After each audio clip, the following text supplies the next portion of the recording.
Hormuz की लड़ाई में कूदा चीन, ईरानी जहाज कब्जाने पर खुलकर आया सामने। नमस्कार, मैं हूं आपके साथ आयुषी गुप्ता। देखिए, ईरान अमेरिका युद्ध को सुलझाने के लिए एक तरफ तो इस्लामाबाद में बातचीत की मेज सज रही है, दूसरी ओर ईरान ने पुष्टि की है कि अमेरिका ने उसके एक व्यापारिक जहाज टॉस्का को अपने कब्जे में ले लिया है। ईरान ने चेतावनी दी है कि वो इसका जवाब देगा और बदला भीषण होगा। ईरान की ओर से इसे सीज फायर का उल्लंघन बताया, जो खत्म होने में कुछ ही घंटे बाकी हैं। ईरानी अधिकारियों ने बयान में कहा कि अमेरिकी बलों ने ईरानी झंडे वाले इस कार्गो जहाज पर हमला किया, उसके नेविगेशन सिस्टम को निष्क्रिय किया है, फिर जहाज पर चढ़ गए।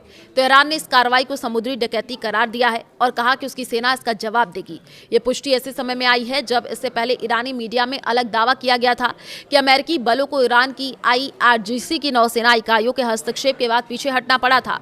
अब तक ईरान युद्ध में क्या क्या हुआ? जहाज जब्ती हुई है। अमेरिका की नौसेना ने ओमान की खाड़ी में नाकाबंदी को तोड़ने की कोशिश कर रहे ईरान के झंडे वाले एक मालवाहक जहाज पर फायरिंग कर उसे कब्जे में ले लिया। ईरान की सेना ने चेतावनी दी है कि वो जल्द जवाब देगी। पाकिस्तान में वार्ता। व्हाइट हाउस के मुताबिक उपराष्ट्रपति JD वेंस और अन्य वरिष्ठ अमेरिकी अधिकारी आने वाले दिनों में पाकिस्तान जाकर ईरान के साथ शांति वार्ता का नया दौर करेंगे। हालांकि हॉर्मुज को लेकर के तनाव के बीच बातचीत की स्थिति स्पष्ट नहीं है। तेहरान ने अभी तक प्रतिनिधिमंडल भेजने की पुष्टि नहीं की है और कुछ मीडिया रिपोर्ट्स में कहा गया है कि बातचीत शायद ना हो। मौजूदा सीज फायर बुधवार को खत्म होने वाला है। मुश्किल बातचीत। शांति प्रक्रिया में कई बड़े मुद्दे अटके हुए हैं, जिनमें ईरान के यूरेनियम भंडार पर नियंत्रण और हॉर्मुज स्ट्रेट को फिर से खोलना शामिल है। इस बीच तेल की कीमतें बढ़ गई हैं। ब्रेंट और अमेरिका कच्चा तेल दोनों में लगभग 7% की तेजी आई है। चीन भी सामने आ चुका है। चीन ने ईरानी जहाज कब्जाने पर अपनी प्रतिक्रिया दी है। उसने कहा कि वो अमेरिका के इस कदम से चिंतित है। तो अगले राउंड की वार्ता की कोई योजना नहीं है। ईरान ने अमेरिका की जहाज पर कब्जे की कार्रवाई की कड़ी निंदा करते हुए इसे आक्रामकता और संघर्ष विराम का उल्लंघन बताया है।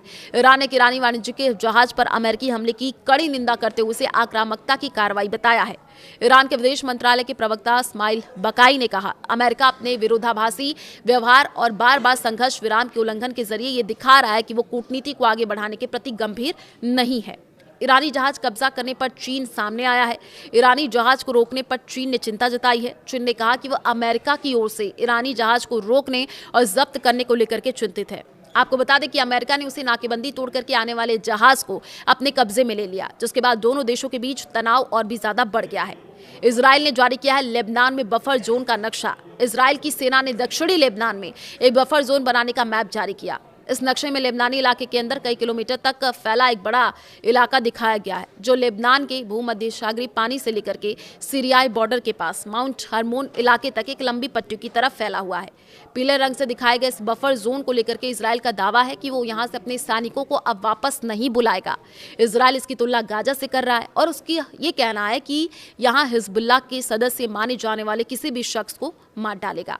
अल अरेबिया की रिपोर्ट के मुताबिक फ्रांस की शिपिंग कंपनी CMA ने रविवार को पुष्टि की कि शनिवार को स्ट्रेट ऑफ हॉर्मुज में जिस जहाज पर गोलीबारी हुई वो उसके बेड़े का हिस्सा था। कंपनी ने इसे चेतावनी के तौर पर चलाई गई गोलियां बताया। कहा कि जहाज का पूरा चालक दल सुरक्षित है। वहीं डोनाल्ड ट्रंप ने सोशल मीडिया पर लिखा कि ईरान ने हॉर्मुज स्ट्रेट में फायरिंग कर सीज फायर का उल्लंघन किया।